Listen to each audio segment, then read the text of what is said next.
all of you. Good morning. Hi. And we are here with Dr. Yogesh. Like I met him in Nagpur, Vellasi Ayurveda Multi-Speciality Holistic Health and Research Center. And I have personally experienced being in this treatment from these people, and they are really doing a great work. So talking about Yogesh ji, he is also a consultant Ayurveda psychiatrist and Vata Roga specialist at Vellasi Ayurveda. He is also Ayurveda consultant at Supercare Multi-Speciality Hospital, Kamptee. He is a REBT trainer and he does the session very nice. I think I have joined the first batch of his REBT sessions and I am looking forward to learn again from him. So if anybody of you want to learn, please do share in the comment. Maybe we can have more sessions with him or ask him if he can do those sessions. He is holistic health practitioner and Ayurvedic lifestyle counselor. So yeah, so many things you are doing, and in despite of that, so much busy schedule, you are here to share with us the wisdom which is mostly needed. Like as you were saying, we don't have the proper understanding and don't know what we can do in particular season. So yeah, thank you. जैसा कि हम कहते हैं वर्षा ऋतु, तो वर्षा ऋतु is what, और ये कब से कब तक का इसका समय रहता है, what is the time given in Ayurveda, कि वर्षा ऋतु कब से कब तक रहता है, इसमें क्या चेंजेस आते हैं, बॉडी में क्या चेंजेस आते हैं, वातावरण में, इन्वायरमेंट में क्या चेंजेस आते हैं, और इन चेंजेस को ओवरकम करने के लिए हमें क्या करना चाहिए, किस तरीके का पंचकर्म डिटॉक्स करना चाहिए। तो इन सब चीजों पे आज हम बात करेंगे। जनरल रेसिपीज हम घर पे किस तरीके का घरगुती उपाय जिसे आयुर्वेद में कहते हैं, वो सब चीजों को हम किस तरीके से अप्लाई कर सकते हैं, इन चीजों के बारे में हम थोड़ा डिटेल में समझेंगे कि, और सिर्फ वर्षा ऋतु नहीं, वर्षा ऋतु के अलावा जो भी ऋतुओं में बदल आता है उस हिसाब से आयुर्वेद में क्या क्या बताया है, उसे हम एक ब्रीफ में जानेंगे कि इन सब चीजों का हम प्रॉपर इंफॉर्मेशन लेकर हम अपने सीजनल रूटीन में बदलाव लाकर अपने स्वास्थ्य की रक्षा या अपने हेल्थ को किस तरीके से अच्छा बनाए रख सकते हैं, या स्वास्थ्य को कैसे टिकाया जा सकता है। So rainy season is in between mid July to mid September basically, और रेनी सीजन और समर सीजन के बीच में कुछ 15 से 20 दिन का जो समय होता है उसे हम ऋतु संधि कहते हैं।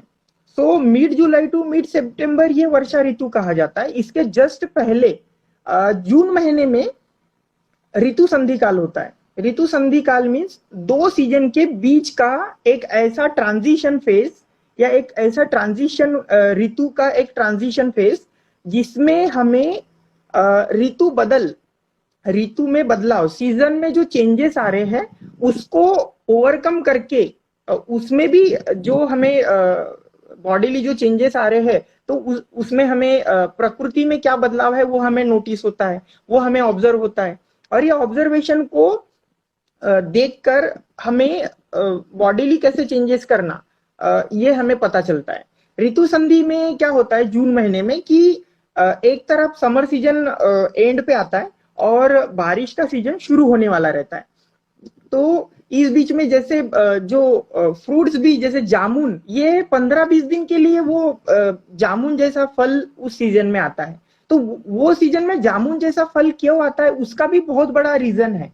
और जब ट्रांजिशन फेज रहता है, जैसे किसी भी चीजों के बारे में जब ट्रांजिशन फेज होता है तो हमें तकलीफ बहुत होती है। अगर से गर्मी से वर्षा ऋतु आ रहा है, समर से हम रेनी सीजन में एंटर कर रहे हैं, तो ये बीच का ऋतु सबसे ज्यादा तकलीफदायक और सबसे ज्यादा बीमारी लाने वाला, सबसे ज्यादा रोग निर्माण करने वाला ऋतु होता है, ऋतु संधि काल।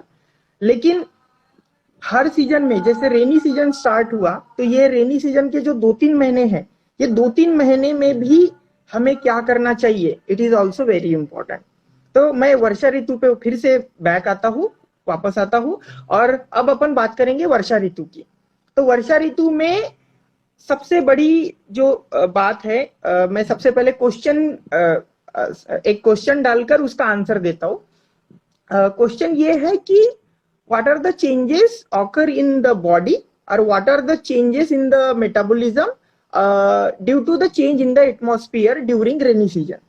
तो रेनी सीजन में होता क्या है, वातावरण में ऐसा क्या बदलाव आता है जिसका प्रभाव, जिसका इफेक्ट शरीर के मेटाबॉलिज्म।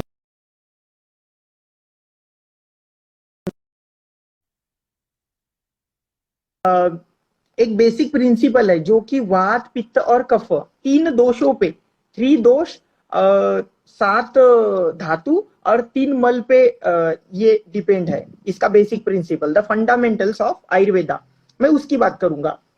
तो आयुर्वेदा में 3 दोष बताए, वात पित्त और कफ।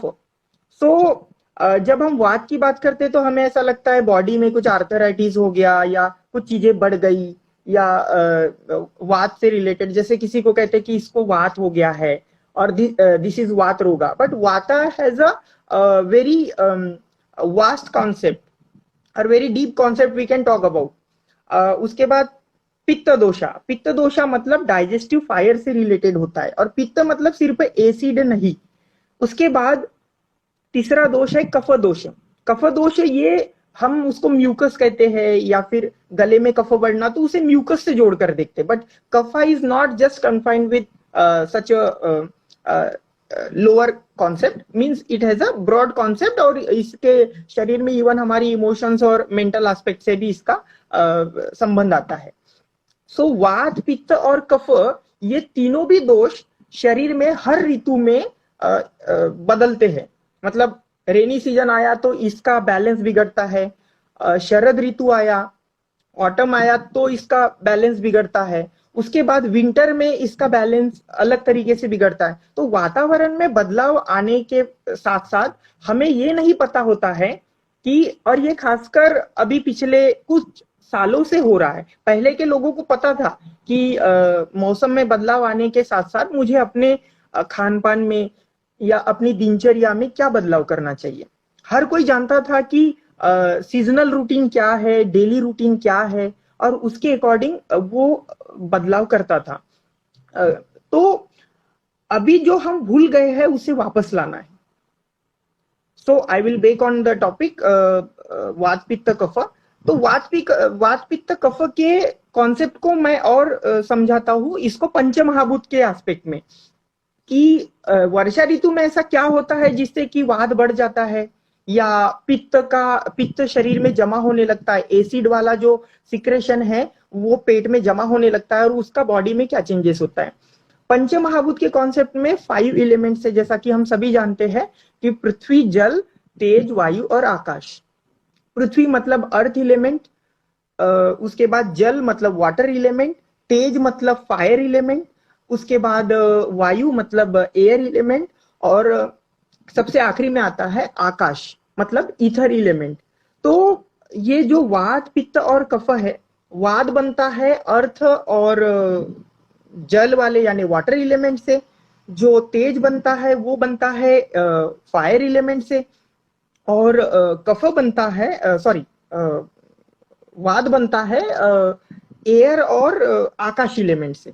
एक बार मैं फिर से रिपीट करूंगा, कफ बनता है पृथ्वी और जल यानी अर्थ और वाटर एलिमेंट से, पित्त बनता है फायर एलिमेंट से, और जो वायु बनता है वो बनता है वायु बनता है अपने वात दोष बनता है वायु और आकाश एलिमेंट से। सो इसमें होता क्या है, हमें ये पता होना चाहिए कि जब बारिश आ रही है या वर्षा ऋतु है तो हमारे शरीर में कौन सा महाभूत बढ़ेगा, तो जैसा महाभूत बढ़ेगा उसके अकॉर्डिंग वैसे दोष बढ़ेंगे।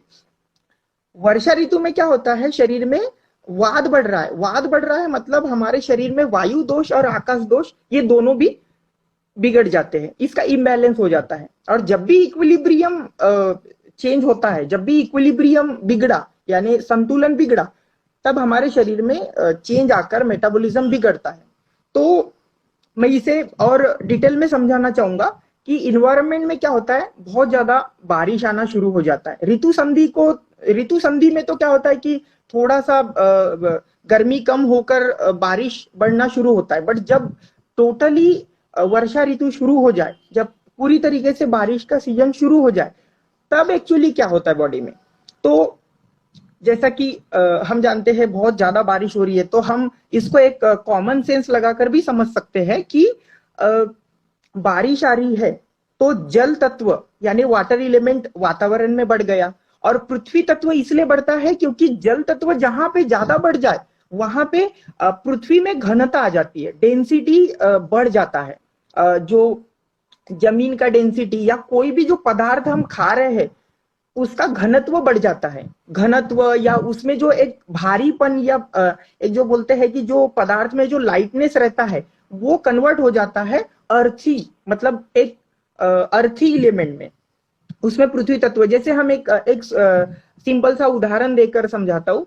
जो घर के दरवाजे या खिड़कियां होते हैं उसमें एक इम्बिबिशन करके एक प्रोसेस होता है जिससे कि वो जो दरवाजे पहले अच्छे से लग रहे थे वो नहीं लगते। तो ये चेंजेस सिर्फ शरीर में नहीं होता, ये चीजों में भी होता है। मतलब दरवाजों में दरवाजा नहीं लगना, क्या हुआ उसमें? उसमें जल तत्व बढ़ जाने की वजह से उसका सॉलिड, उसमें जो अर्थ एलिमेंट है वो भी बढ़ गया। तो उसकी वजह से सेम चेंजेस हमारे शरीर में भी होता है कि हमारे शरीर में जब जल तत्व बढ़ेगा और जब पृथ्वी तत्व बढ़ेगा तो क्या होगा? अग्नि मंद हो जाएगा। अग्नि मंद मतलब डाइजेस्टिव फायर स्लो हो जाएगा। और जब डाइजेस्टिव फायर स्लो हो गया तो फिर क्या होगा? जो हमारा पाचन तंत्र जो पहले अच्छे से काम कर रहा था वो स्लो डाउन होकर हमारे शरीर में चीजें जमा होने लगेगी। चीजें जमा होना मतलब जो टॉक्सिन्स है वो अच्छे से निकलेंगे नहीं शरीर से। और उसका सही बात, दीपन, पाचन और अनुलोमन ऐसे 3 प्रकार से शरीर में प्रोसेस होता है। दीपन मतलब अच्छे से भूख लगना, उसके बाद पाचन मतलब जो खाए है वो अच्छे से डाइजेस्ट होना, और उसके बाद अनुलोमन मतलब जो पचा हुआ है, जो 5 से 6 घंटे में जो पच गया वो शरीर से बाहर निकल जाना। अब इस बीच में क्या होता है? वर्षा ऋतु में ऐसा क्या होता है जिससे डाइजेस्टिव फायर स्लो हो रहा है बार बार? क्योंकि हमें क्या खाना है, क्या किस तरीके का आहार लेना है ये हमें पता नहीं होता। या फिर हमें विहार, आहार और विहार की हम बात कर रहे हैं तो विहार मतलब जो लाइफस्टाइल है, सीजनल रूटीन, उसे हम बदल नहीं पाते। हम गर्मी में भी वही खा रहे थे और हम वर्षा ऋतु में भी वही खा रहे हैं, और हम हेमंत ऋतु यानी विंटर सीजन में भी वही खा रहे हैं। बस हमें आयुर्वेद के द्वारा हमें यही इंफॉर्मेशन लेकर समझना है कि हमें जो बदलाव आ रहा है वातावरण में उसे कैसे, किस तरीके से उसके साथ हमें प्रकृति के साथ कैसे मैनेज करना है और कैसे इक्विलिब्रियम बनाना है जिससे कि हम स्वस्थ रह सके। तो मैं फूड हैबिट्स के बारे में बात करूंगा कि हमें ये जो चेंजेस आ रहे हैं, डाइजेस्टिव फायर जो स्लो हो रहा है उसे कैसे तरीके से अच्छे से बनाया जा सके, कैसे तरीके से अच्छा रखा जा सके। और अग्नि प्रदीप्त होना कहते हैं। जो डाइजेस्टिव फायर है उसे जठराग्नि कहते हैं, और जो जठराग्नि है उसे हम मॉडर्न साइंस में डाइजेस्टिव फायर या फिर पाचक अग्नि इस तरीके से डिनोट करते हैं। तो इसका क्या, इसे किस तरीके से अच्छा रखा जा सकता है? तो इसके लिए हमें गर्म खाना चाहिए, खाना ताजा खाना चाहिए, बासी खाना बिल्कुल नहीं खाना चाहिए। पचने में जो भारी है, पचने में भारी मैंने जैसा कि बताया जिसमें अर्थ और वाटर एलिमेंट ज्यादा है, या फिर जो जैसे मैदा हो गया या फिर ऑयली चीजें हो गई, या फिर जिसमें अग्नि तत्व कम है, ठंडी चीजें खाएंगे तो पचने में ज्यादा समय लेगा।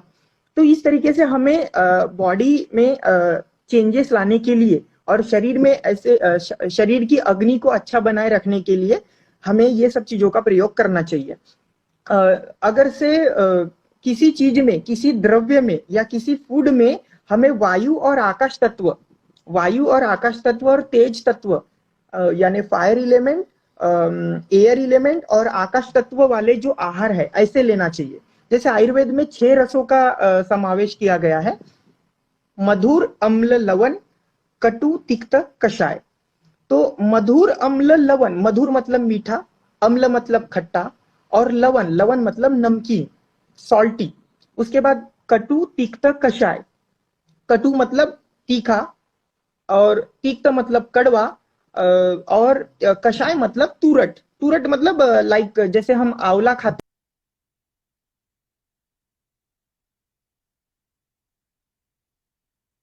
मधुर अम्ल लवण, मधुर अम्ल लवण, ये जो द्रव्य है, द्रव्यों में ये पार्ट बढ़ जाता है। मतलब मीठा नहीं खाना चाहिए बरसात में, अम्ल खट्टा नहीं खाना चाहिए, क्योंकि ये ऑलरेडी वातावरण में भी बढ़ा हुआ है और शरीर में भी बढ़ जाता है। तो मधुर अम्ल लवण, लवण रस थोड़ा बहुत खाया जा सकता है, यानी नमकीन, नमकीन चीजें खाई जा सकती है, क्योंकि नमकीन चीजें पचने के लिए अच्छी होती है।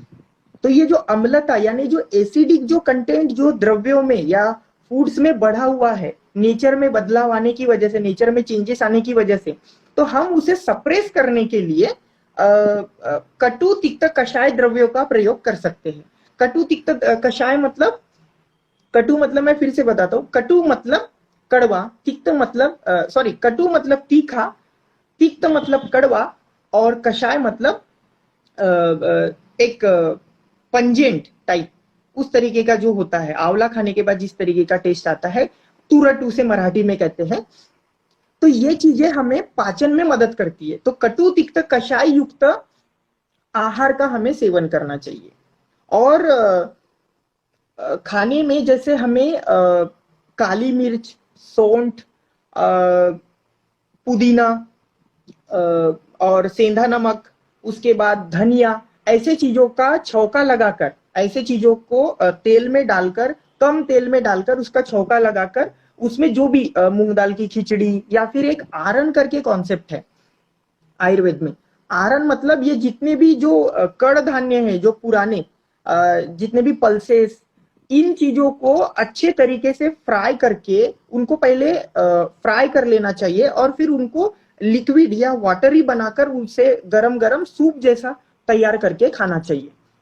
जो प्रोटीन वाली चीजें हैं, जितने भी दाल है वो पचने में भारी होते हैं, लेकिन ऐसा नहीं कि उसे खाना नहीं चाहिए, क्योंकि बरसात में हमारे पास सब्जियों का ऑप्शन भी कम रहता है और कई बार हम बाहर के वेजिटेबल्स को अवॉइड करते हुए घर में जो मूंग दाल हो गया या फिर अलग अलग प्रकार के जो दाल या फिर फुटाना, इस तरीके से जो चीजें खाते हैं वो इसीलिए खाते हैं ताकि हम बाहर की चीजों से, जो बाहर की चीजों का जो प्रभाव है द्रव्यों में या जो फूड स्टफ्स में, उनका प्रभाव मेरे शरीर पे ना हो। इसलिए हम जनरली अवॉइड करते हैं कि बाहर के ऐसे कुछ वेजिटेबल्स को हम अवॉइड करें। तो हम ऐसे सूखी चीजों का और उसको फ्राई करके उसको अच्छे तरीके से छौंका लगाकर ये हम कर सकते हैं। इंपॉर्टेंस ऑफ मानसून क्या है? तो इंपॉर्टेंस ऑफ मानसून मैंने ऑलरेडी बता दिया कि वर्षा ऋतु में हमारे शरीर में जो बदलाव आता है, वो बदलाव क्या है? वो बदलाव ये है कि हमारे शरीर में जल महाभूत और पृथ्वी महाभूत बढ़ जाता है, क्योंकि वातावरण में पृथ्वी और जल महाभूत बढ़ गया है। तो हमें पृथ्वी और जल महाभूत को ओवरकम करने के लिए वायु, तेज और आकाश महाभूत को बढ़ाना है।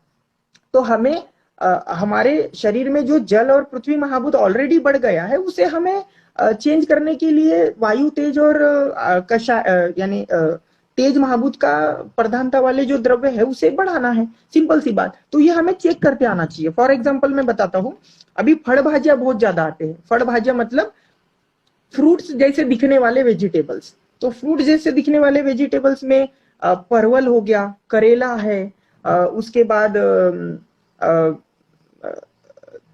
ये अपना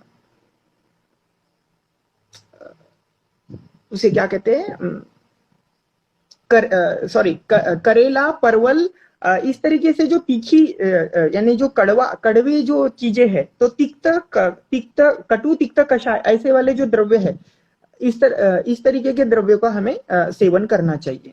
और जो भी फ्रूट्स आते हैं, वेजिटेबल्स, चाहे वो लीफी वेजिटेबल्स हो या फ्रूटी वेजिटेबल्स हो, वो हमें प्रकृति अपने आप दे रहा है, वो चेंजेस कर रहा है, तो हमें वैसे वेजिटेबल्स भी प्रोवाइड कर रहा है। सो हमें वो चीजों का चूज करते आना चाहिए कि मेरे शरीर के लिए क्या अच्छा रहेगा।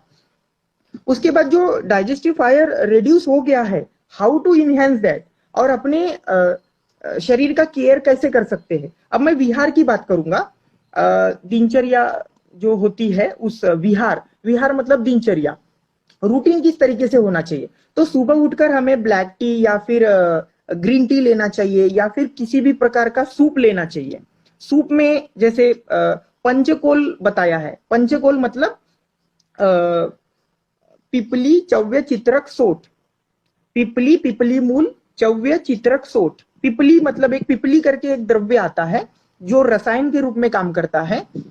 चव्य मतलब चित्रक होता है। सूंठ मतलब सोठ, यानी जो अदरक को सुखाकर जो बनाया जाता है उसे सोठ कहते हैं।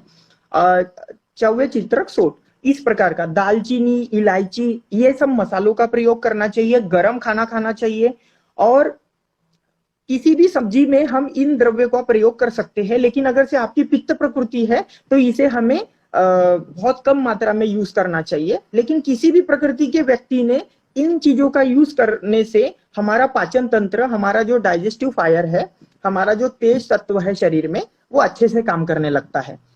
बाहर किसी भी प्रकार का वातावरण रहे, हम बारिश में भीग भी जाए तो भी चलेगा, लेकिन अंदर का डाइजेस्टिव फायर अच्छा रहे, दीपन, पाचन, ये प्रोसेस अच्छे से होता रहे, ऐसे हमें चीजों का समावेश करना चाहिए। अब मैं कुछ बीमारियों की, या वात रोग बढ़ने से हमारे शरीर में क्या क्या रोग हो सकते हैं और पंचकर्म क्या करना चाहिए, मैं उसकी बात करूंगा। तो वात रोग ही क्यों बढ़ता है? क्योंकि अगर से डाइजेस्टिव फायर स्लो है तो शरीर में वायु दोष बढ़ जाता है। उसका सबसे बड़ा कारण है कि डाइजेस्टिव फायर स्लो होने की वजह से अग्नि मंद हो गई। अग्नि मंद होने की वजह से पेट में खाना जमा है। पेट में खाना जमा होने की वजह से फर्मेंटेशन हुआ, जिसे किण्वीकरण करके प्रोसेस बोलते हैं।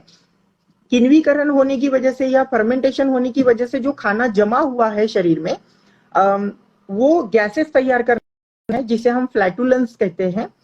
और आयुर्वेद की भाषा में उसे अपान वायु कहेंगे। अगर से अपान वायु दुष्ट हो गया, अपान वायु विकृति हो गई, तो अपान वायु की वजह से जो पक्वाशय वाला भाग है, लार्ज इंटेस्टाइन और स्मॉल इंटेस्टाइन वाला जो भाग है, वहां पे वायु बढ़ने लगता है।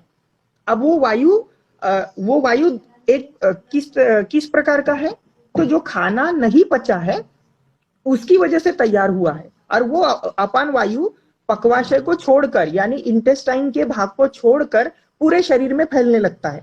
वो घुटनों में जाता है तो घुटनों का दर्द होता है, वो स्पाइन में जाता है तो स्पाइन का दर्द होने लगता है, जैसे सर्वाइकल स्पॉन्डिलाइटिस, लंबर स्पॉन्डिलाइटिस, इस तरीके की तकलीफें बढ़ जाती है। घुटनों का दर्द बढ़ जाता है, जो नी जॉइंट का पेन है बढ़ जाता है, हाथ पैरों में चीटियां आने लगती है, जिसे हम टिंगलिंग सेंसेशन कहते हैं। तो इस तरीके की तकलीफें वर्षा ऋतु में बढ़ने का कारण यही है कि वात दोष बढ़ जाता है। वात दोष जो प्राकृत है, जो पहले मुझे शरीर की एक्टिविटी करने में मदद कर रहा था, अब वही बढ़ गया है। आयुर्वेद में एक और कॉन्सेप्ट है जो मैं बताना चाहूंगा, वृद्धि और क्षय। वृद्धि मतलब इंक्रीज होना, क्षय मतलब कम हो जाना। तो वृद्धि वाला कॉन्सेप्ट ये है कि हम जब इक्विलिब्रियम में रहते हैं, समदोष समाग्निश्च समधातु मलक्रिय प्रसन्न आत्म इंद्रिय स्वस्थ इति भिद्यते। जब दोष समान रहे, जब धातु समान रहे, जब सभी मल समान रहे, यानी समत्व में रहे, इक्विलिब्रियम में रहे, तो शरीर स्वस्थ रहेगा। और जो वातावरण में बदलाव आने की वजह से जो समत्व बिगड़ गया, वो उस बिगाड़ को हमें इक्विलिब्रियम में लाना है फिर से।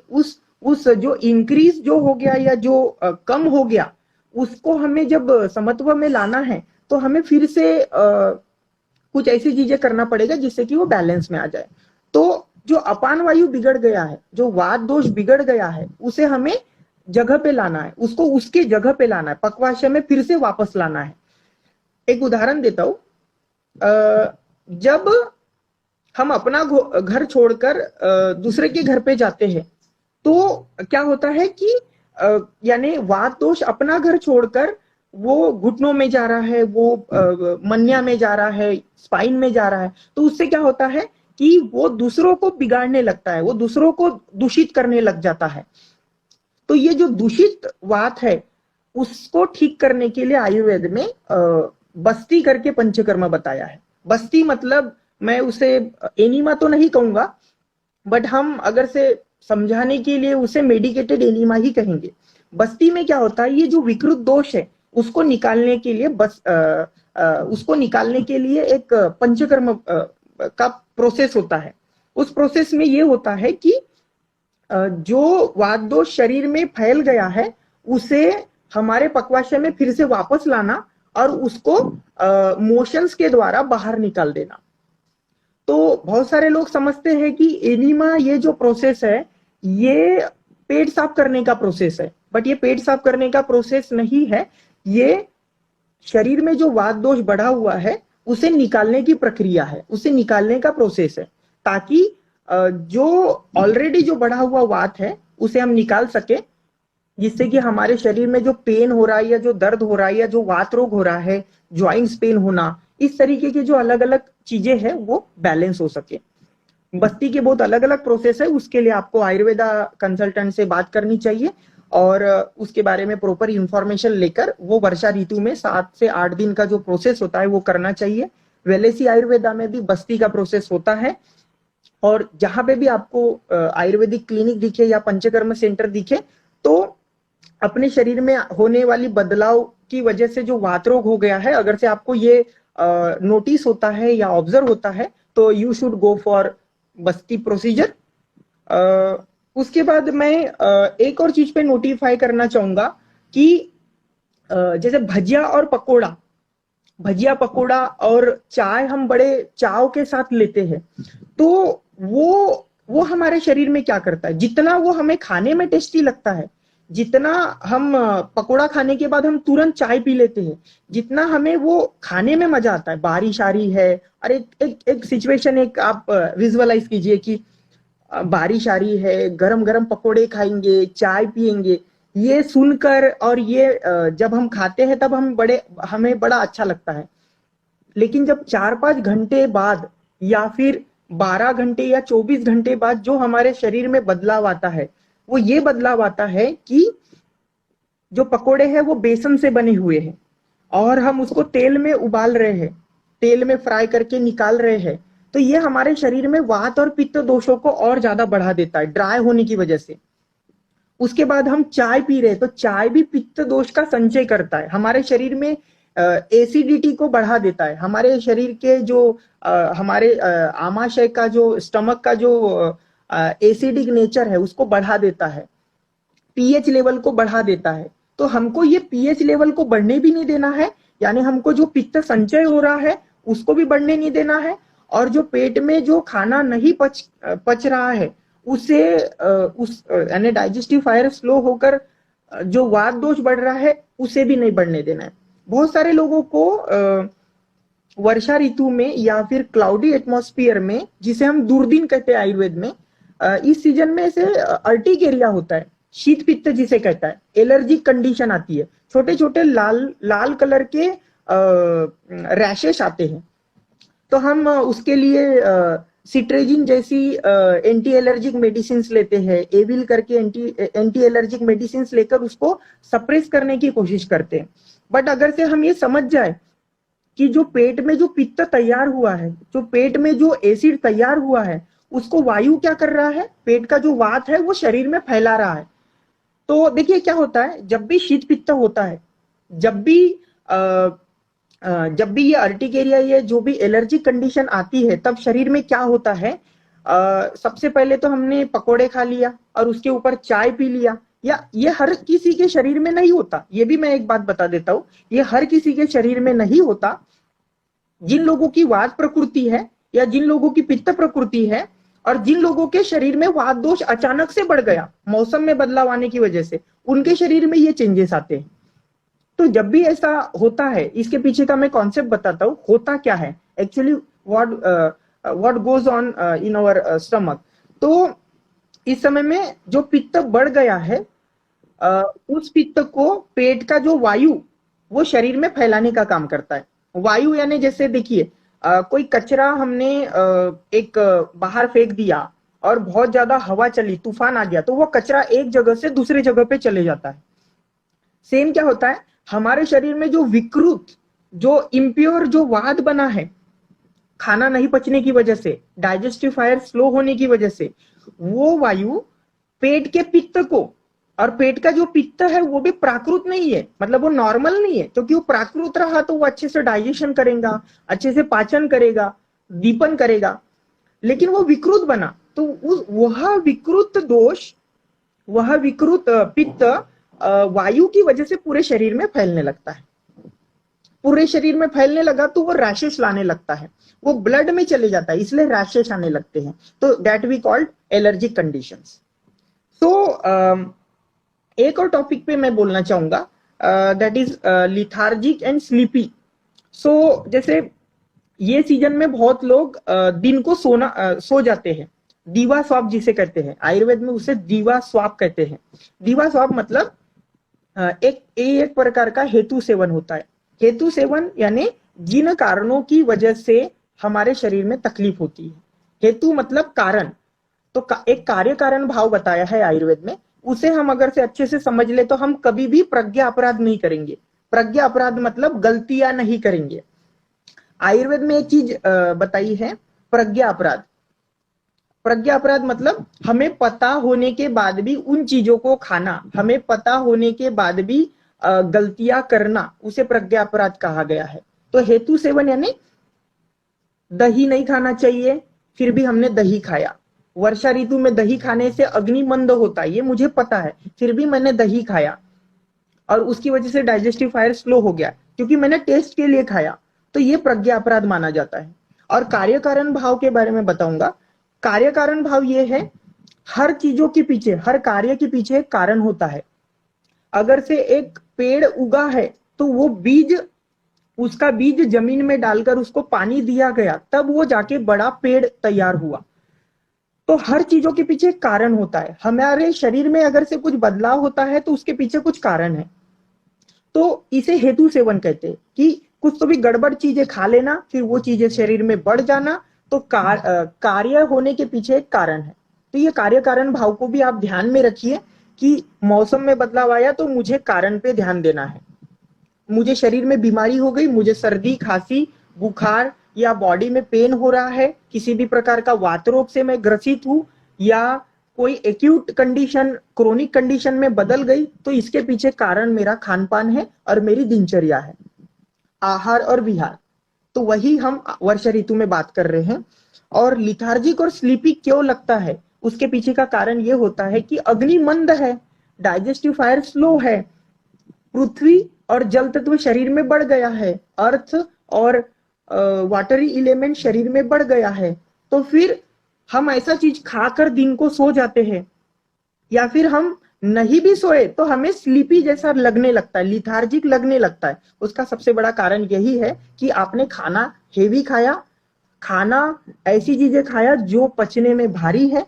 इसलिए इन दिनों खाना थोड़ा कम ही खाइए, जितनी आपकी भूख है उससे थोड़ा खाना कम ही खाना है, जिससे कि आप स्वस्थ रह सके और किसी भी प्रकार के वायरल कंडीशन से बच सके, वात रोगों से बच सके और अपने शरीर को स्वस्थ रख सके। तो इतना बोलकर मैं यहीं पे रुकता हूँ। अगर से किसी कोई क्वेश्चंस है तो आप पूछ सकते हो, जिससे कि हम एक इंटरेक्शन को और अच्छा बना सके। Thank you. Wow, beautiful. आपने काफी सारी चीजों पे और मेरे जितने सवाल थे उसको कवर भी किया। एंड एक एग्जाम्पल मुझे बहुत ज्यादा मतलब टच किया, जैसे वो एग्जाम्पल जो आपने गेट का दिया। like generally everyone we have experienced that the gates and all the things around us becomes bigger in the size and it has become difficult to close. Yes. And that really explains why heaviness we feel inside our body, because that is what is happening within us also. Beautiful. The other thing you brought in light about the jamun thing and other seasonal things which are available. So most of the time we don't value those things which are available in the season, but they are in a way to help us. to balance with this. So there is a question Shikha has raised. Pregnancy में वर्षा ऋतु का क्या include करना food में? वर्षा for monsoon season, what food need to be done for the pregnant woman? देखिए, मैं pregnancy का पूरा condition बताता हूँ और वर्षा ऋतु का उसके ऊपर क्या प्रभाव पड़ता है. I will also talk about this. So pregnancy में ऑलरेडी हमारे शरीर में जल और पृथ्वी तत्व बढ़ा होता है. वाटर और अर्थ एलिमेंट शरीर बढ़ा देता है. क्यों? क्योंकि जो गर्भ है, जो फीटस है, उसके पोषण के लिए प्रकृति में हमें उसे पोषण करना है. तो हमारे शरीर में जल तत्व जैसे एमनियोटिक फ्लूइड होता है जिसमें फीटस फ्लोट करते रहता है.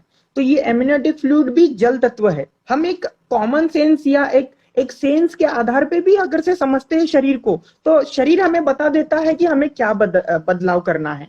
ये आयुर्वेद का एक कॉन्सेप्ट है. तो प्रेगनेंसी में जल तत्व बढ़ने की वजह से हमें नारियल का पानी इस सीजन में अवॉइड करना चाहिए.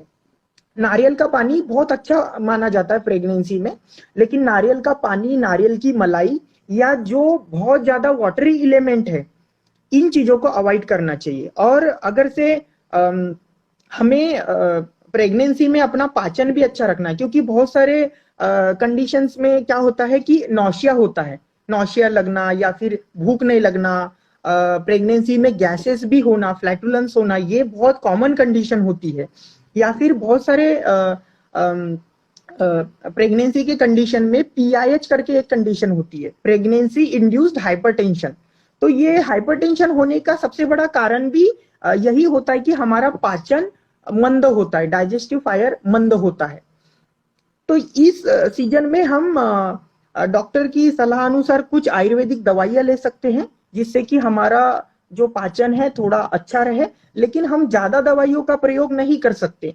ऐसी दवाइयां जो प्रेगनेंसी में ले सकते हैं, जैसे कुछ आयुर्वेदिक मेडिसिन है जो बहुत अच्छा काम करते हैं, और प्रेगनेंसी में जो शुगर या ब्लड शुगर या फिर जो हाइपरटेंशन की जो कंडीशंस आती है वो भी नील हो जाता है.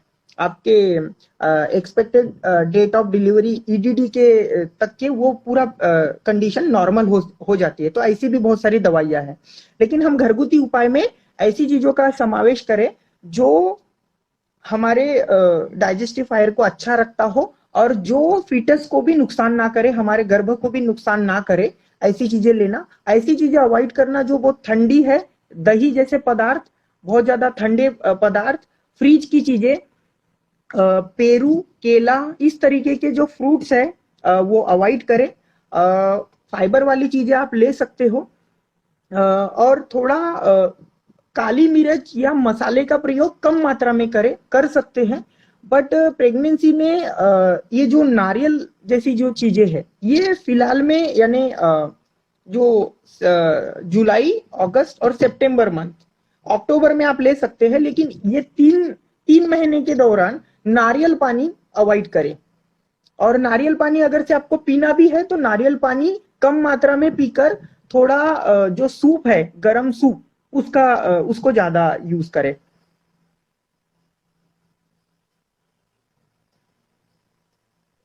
Yes, complete. So, yeah. So anybody, if you have other question, you can post it. Another thing, while people are posting the question, one point I really loved. Sir, absolutely right. Coconut water induced vomiting. Okay. So, is it okay?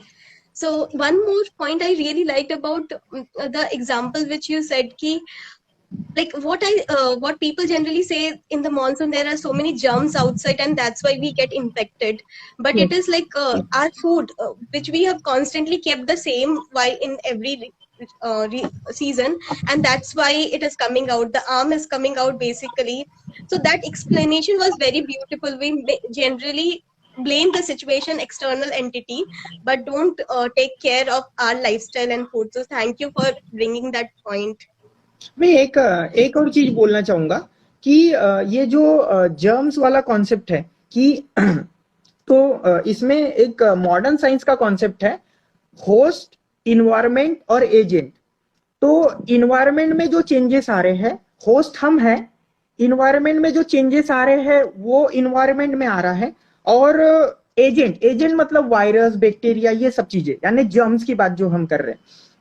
तो germs कितना भी powerful हो, लेकिन अगर से host मजबूत है, host अपने सभी चीज सॉरी होस्ट सभी चीजों को फॉलो कर रहा है, वो दिनचर्या, ऋतुचर्या, आहार विहार, ये सब चीजों को बहुत अच्छे से फॉलो कर रहा है, तो फिर ये जो एजेंट है वो कुछ नहीं कर पाएगा, यानी जो वायरस, बैक्टीरिया है, ये कुछ भी नहीं कर पाएगा। क्योंकि हम अपने शरीर का को कैसे रखना है, वातावरण में बदलाव आने की वजह से हम मुझे क्या एडॉप्टेशन करना है, ये अगर से मैं करना सीख जाऊं, तो फिर वो जो एजेंट है यानी वायरस, बैक्टीरिया, ये कुछ भी नहीं कर पाएगा।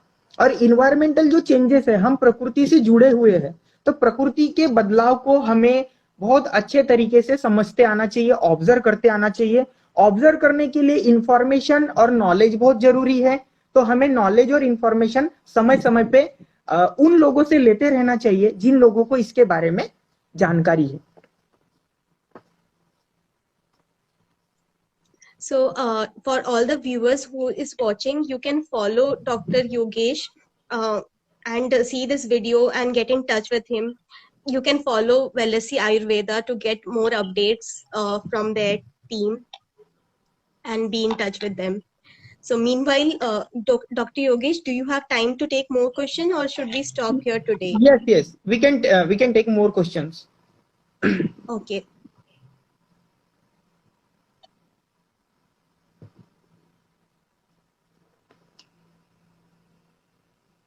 So I also like the point which you brought in about generally when the infection rashes and all the things comes out, we try to suppress that, but we don't realize it is body getting detoxified. So yeah, that was a brilliant point. Thank you for sharing those points.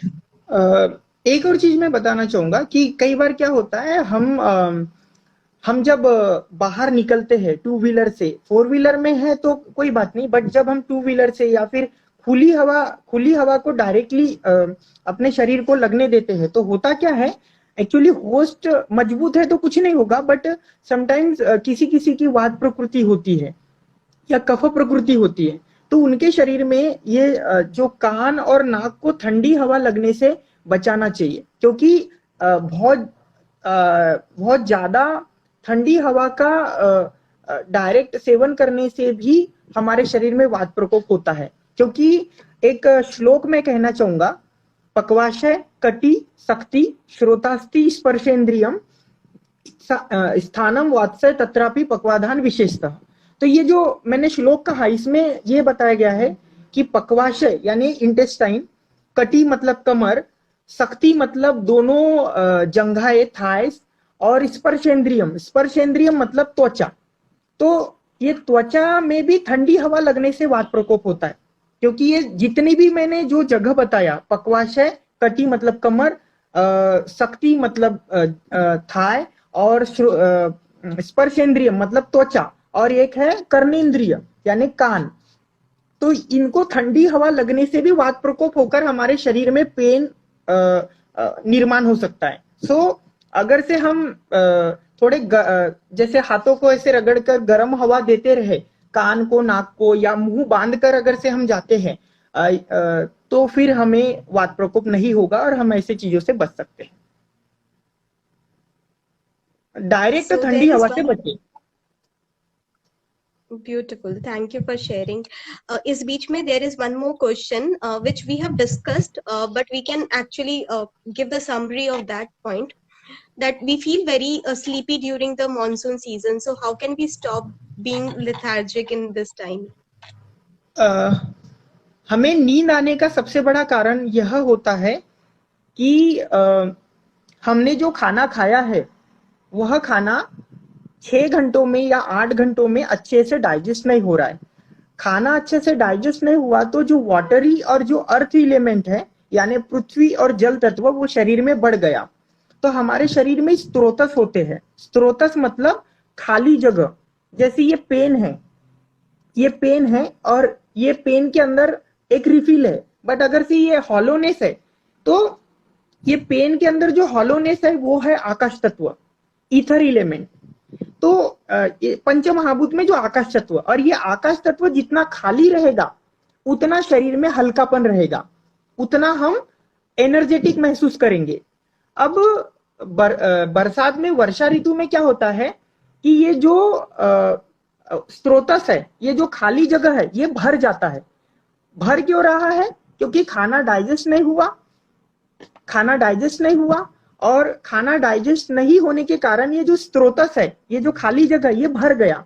भरने की वजह से हमारे शरीर में लाघवता, हल्केपन की वजह से गुरुता आ गई। गुरुता मतलब जड़त्व आ गया, और उसकी वजह से हमारे जितनी इंद्रिय है, कान, नाक, कर्ण, ये जो 5 सेंसेस है, उसमें भी भारीपन आने लगता है। इसलिए हमें नींद आती है, इसलिए हमें लिथार्जिक लगता है। इसलिए दोपहर को सोना अवॉइड करें, और अगर से नींद आ रही है तो थोड़ा नैप ले ले, या फिर ब्लैक टी ले ले, या ग्रीन टी, या फिर किसी भी प्रकार का हर्बल टी जिसमें थोड़ा ऐसी चीजें हैं जैसे लौंग हो गया, तुलसी का पत्ता, थोड़ा सा हल्दी का सेवन करके अपने शरीर में अग्नि को, डाइजेस्टिव फायर को अच्छा कर ले, जिससे कि पाचन अच्छा रहे और हमें नींद ना आए।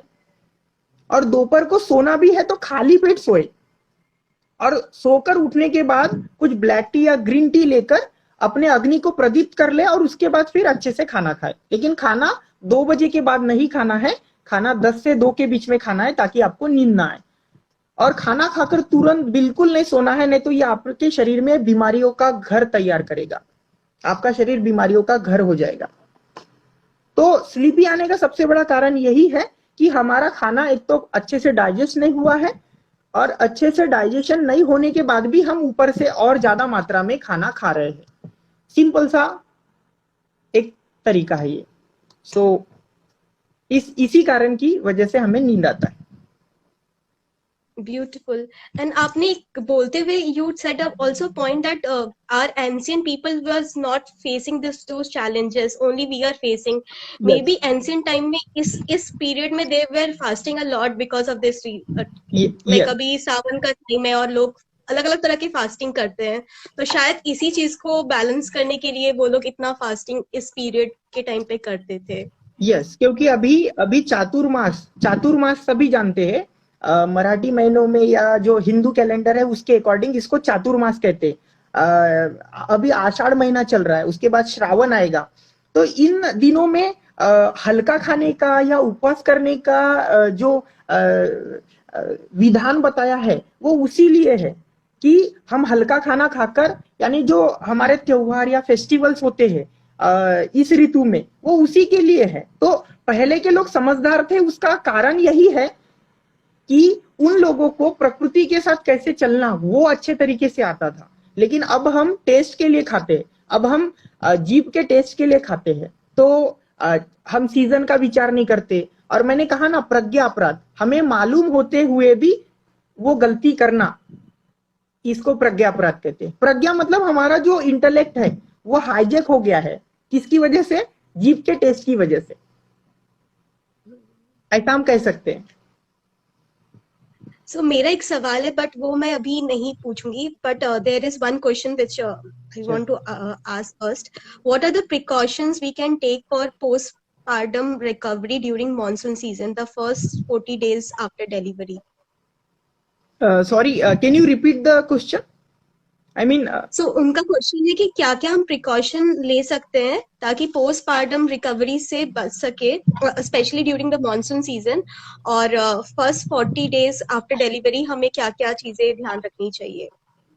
ओके ओके, देखिए इसमें क्या होता है कि आपके जैसे आफ्टर डिलीवरी हमें कुछ ऐसे दवाइयों का, जैसे आयुर्वेद में दशमूलारिष्ट कहा गया है। दशमूलारिष्ट यानी दशमूल है।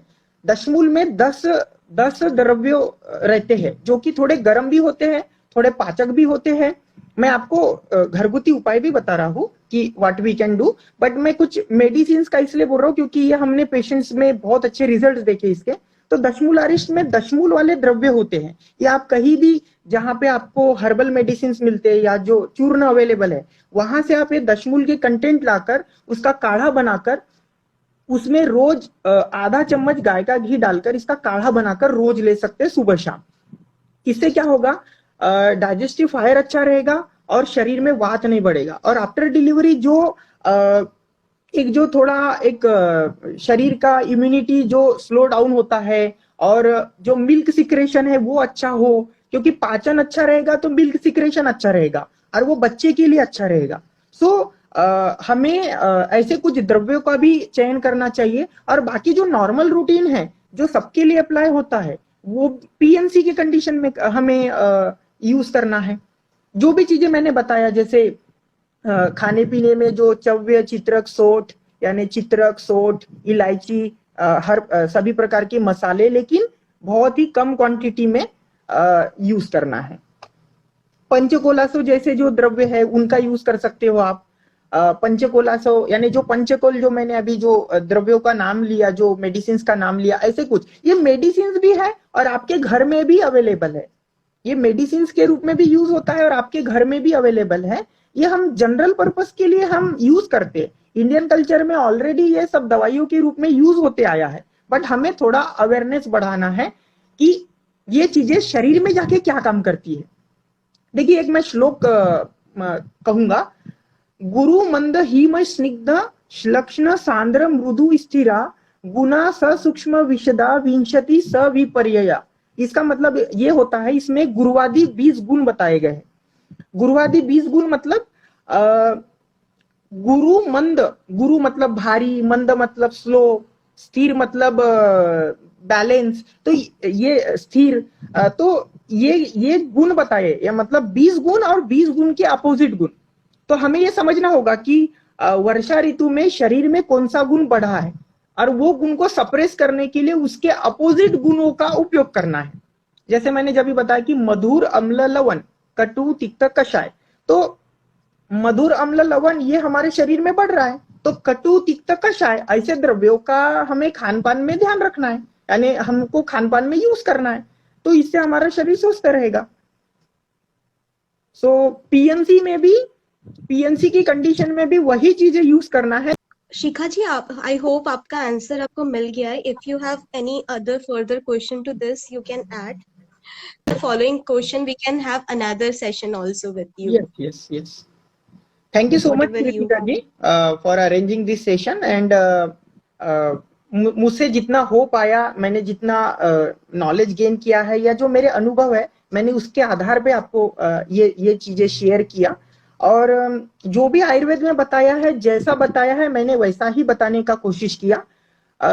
फिर भी अगर से किसी को कोई क्वेश्चन हो पर्सनली, तो वो वेलेसी आयुर्वेदा के पेज पे जाके या फिर वेलेसी आयुर्वेदा का जो नंबर है आप सर्च कर सकते हो गूगल पे, उस पे आप कॉल करके मुझसे कंसल्ट कर सकते हैं। So thank you very much. share the link of your page in this comment section so people can check the page and check the number of Yogesh, Dr. Yes. Yogesh, and you can also type your question in the comment so we can arrange another session with him. And on the behalf of all the followers who are attending right now and are there, all are saying it was a wonderful session, interactive session, and they got a lot of information from this. So I really thank you from my deep of the heart to come here and share this wonderful knowledge, pass on this Ayurveda in pure form to all people. Thank you a lot. Thank you. It was nice to have you all. Thank you.